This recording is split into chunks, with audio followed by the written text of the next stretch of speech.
જગદીશ લાઠિયા કૃષ્ણ વિશે કેટલું અદ્ભુત લખે છે કે કૃષ્ણના રંગમાં રંગાવું કોને ના ગમે. જ્યાં કૃષ્ણ હોય તે બધું જ કૃષ્ણમય હોય. કૃષ્ણ એટલે એવું અલગારી, મલકાતું, હરખાતું, છલકાતું, ઉભરાતું, ચમકાતું, જાદુઈ, પ્રેમાળ, માયાળું, ધાર્મિક, બાલ, યુવા અને અમર વ્યક્તિત્વ જે સંસારમાં રહીને પણ સંન્યાસી કહેવાયા, રાજમહેલના ભોગી થઈને પણ યોગી કહેવાયા, 16,000 ગોપીઓની વચ્ચે પણ રાધાના પ્રેમી કહેવાયા, અધર્મીઓના યુદ્ધમાં પણ સનાતન સત્ય પ્રિય ધર્મપ્રિય કહેવાયા. કૃષ્ણ એટલે કાળિયો ઠાકર, કાન્હો, ગિરિધર, યોગેશ્વર, રણછોડરાય, ગોવિંદ, મુરલીધર, બાલાજી, જે નામે પોકારો એ નામે હાજર થાય છે માખણચોર. કૃષ્ણના રંગનું શું વર્ણન કરવું, તેનું દરેક સ્વરૂપ પ્રિય હોય છે.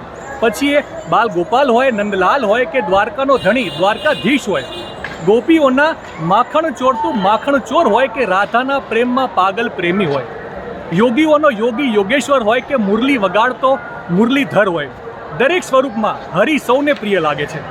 કૃષ્ણને જોવો ગમે, કૃષ્ણને ચાહવો ગમે, કૃષ્ણને માણવો ગમે, કૃષ્ણને પૂજવો ગમે, કૃષ્ણને પ્રેમ કરવો ગમે, કૃષ્ણને વાંચવો ગમે, કૃષ્ણને લખવો ગમે. અરે કૃષ્ણને તો 2 બોલ કડવા બોલવા પણ ગમે. ને મારા કૃષ્ણએ ખુલ્લી છૂટ આપી છે તેના ભક્તોને કે તમે મને તું કહીને સંબોધન કરી શકો છો. કૃષ્ણ એટલે અતૂટ મિત્રતા, કૃષ્ણ એટલે અનન્ય પ્રેમ, કૃષ્ણ એટલે ધર્મનો રક્ષક, કૃષ્ણ એટલે ભક્તિનો પોકાર, કૃષ્ણ એટલે યોગી. કૃષ્ણને કદી શોધવા ના જવું પડે. જ્યાં અર્જુન જેવું સમર્પણ હોય છે ત્યાં કૃષ્ણ હોય છે, જ્યાં જશોદા જેવી મમતા હોય છે ત્યાં કૃષ્ણ હોય છે, જ્યાં રાધા જેવો પ્રેમ હોય છે ત્યાં કૃષ્ણ હોય છે, જ્યાં સુદામા જેવી મિત્રતા હોય છે ત્યાં કૃષ્ણ હોય છે, જ્યાં મીરા જેવી ભક્તિ હોય છે ત્યાં કૃષ્ણ હોય છે, જ્યાં નરસિંહ જેવો વિશ્વાસ હોય છે ત્યાં કૃષ્ણ હોય છે, જ્યાં સત્ય અને ધર્મ છે ત્યાં કૃષ્ણ છે.